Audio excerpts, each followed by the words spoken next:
We're doing a slip stitch. That's usually an edging stitch and it has very little give sideways. Like all these other stitches, they're stretchy sideways. Slip stitch is not, and it's really hard to work on top of it.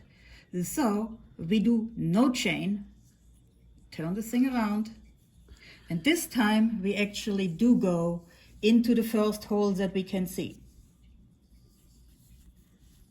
You stick it to the hole, front to back, 2 bars on top, and you pull through both loops on the hook. Tiny little stitch, front to back. You have 2 things on your hook. You grab the row below and you pull up so that you can actually get through the stitch, and then you pull through 2. Front to back, pull on the fabric below to get a nice opening through both.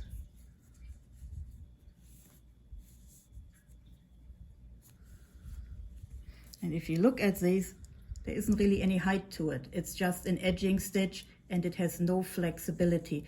Not like stitches like this or like this. This one is a hard edge.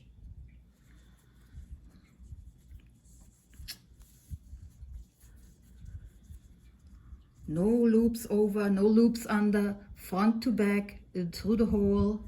Pull a little bit on the fabric to give you a bigger opening, just to make it easier. Then look what my thumb is doing. It grabs the stitch, pulls, and then it goes through both holes. Front to back, grab on the bottom, pull, and then you wiggle it.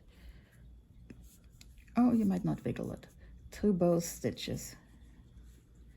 Front to back, grab the bottom, pull, yarn over, through both. Front to back, pull it down, yarn over, through both. Front to back, these 2 fingers, thumb and middle finger.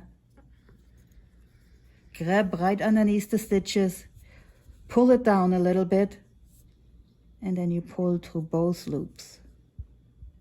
Front to back, pull. And now you're at the end. It's also very hard to count slip stitches because they are such tiny little things to see if you have the right number of slip stitches. You can see it looks almost like the first row, the chain row that you started with. So 1, 2, 3, 4, 5, 6, 7, 8, 9, 10, 11.